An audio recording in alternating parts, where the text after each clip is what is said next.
Hello and welcome to the United Man. My name is Shane. This is the Manchester United versus Aston Villa preview.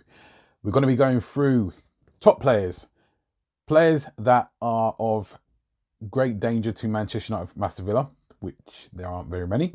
And we're also going to be going through our informed players, who's going to make the biggest impact and why we're going to win. The mic, making sure productive time.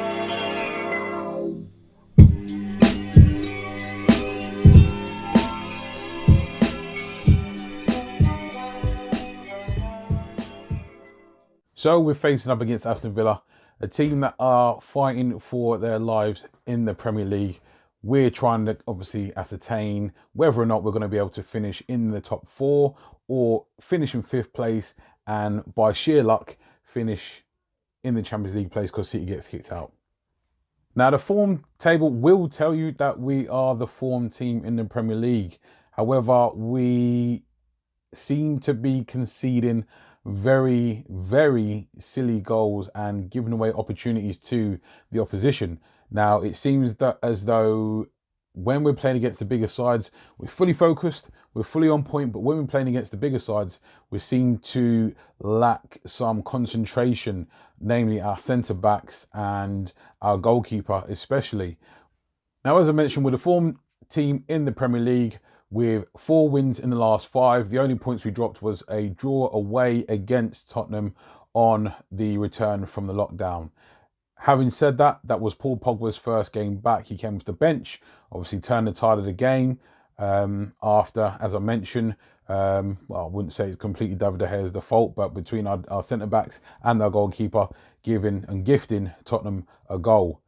Now, when you look at the strikers that we have on show, the goal threats and the creativity we now have on show compared to this time last year, or indeed the beginning of this season, it's looking very promising, and our performances are the best that we've probably seen since Fergie days, in all honesty.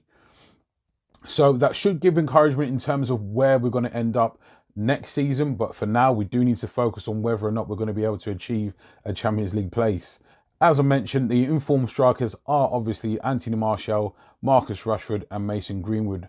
Respectively, they have 20, 20 and 15 goals between them, obviously taking the tally in all competitions to 55.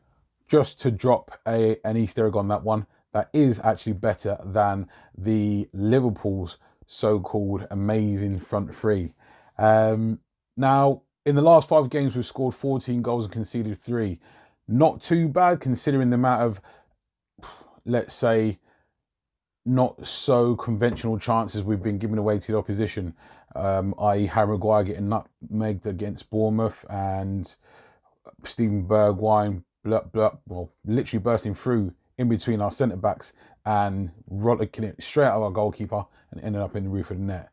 That being said, we've been dangerous throughout all of those games. The return of Pogba, Rashford, obviously the signing of Bruno Fernandes, and with the informed Martial, the ever-growing hot prospect of Mason Greenwood, it looks rosy. And we've got Igalo that we can bring off the bench. We've got the pace of Daniel James that we bring off the bench as well. So not only is our front line looking dangerous, it's the fact that our bench is looking a lot stronger now that we've brought in a lot more quality to the starting lineup.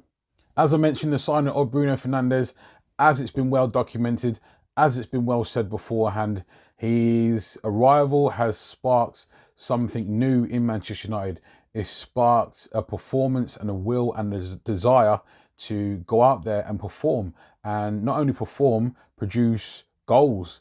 And obviously until, as I've mentioned, the last couple of games where we've been conceding silly chances, we've been doing really well defensively as well.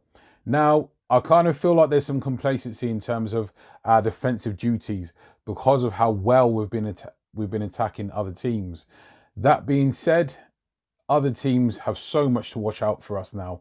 They've got to look out for Matic's. Even Matic get involved in the state of play now in terms of his passing, outlet passing. You've got Luke Shaw, who's always bursting down the left-hand side, and also Wan-Bissaka, who's bursting down the right-hand side. Wan-Bissaka has a tendency to take on his full-back or his winger and try and cross the ball in, which is great. He's trying to progress in that area. You have Luke Shaw, as I mentioned before, making overlapping runs and doing cutbacks. But Putting those guys aside, they're just extras. When you look at the likes of Paul Pogba, Bruno Fernandes, Anthony Martial, Marcus Rashford and Mason Greenwood, they're the real threats. They're the real creative threats, and all of them are goal threats at any given time. Now, for any opposition team that we come across, they've got a now plan for us. They've got a now plan for trying to stop our opposition players from scoring. Now, I know the theme is take one game as it comes. However, I fully expect us to get a result against Aston Villa. I fully expect us to move on to our next home game, which is against Southampton, and thereafter Crystal Palace. Now, if we can negotiate those games sensibly in terms of professional performances, obviously putting on a performance if we can. Most important thing is getting the win, but I fully expect us to do that against the sides that we've got in the run into the end of the Premier League. So, as I've mentioned, I'm expecting a win, and I'm expecting it to be 3-0 or more, but I'm being realistic, not just the fact that we're on form, we're scoring goals. I'd much prefer to win 3-0 than 5-2 because we're looking shaky or giving away silly opportunities to the opposition at the moment. So I'd like to say Martial will get a goal again. I can see Rashford getting on the score sheet, and one of the two talisman midfielders in Pogba or Bruno probably making it a 3. Now, as I mentioned in opening, we're going to go through some of Aston Villa's potential danger men, or men that can potentially affect us in a negative way. They don't have too many of those, fortunately for us. Even if they did, I still think we'd do a good job of maintaining their threat and imposing our will on the game. The players that I believe Aston Villa will have the most joy out of is, the obvious one is Jack Grealish, who is a Manchester United target. And then there's McGinn as well. John McGinn has obviously been injured for quite a long time. He's back now. Doesn't look the same player that he was beforehand.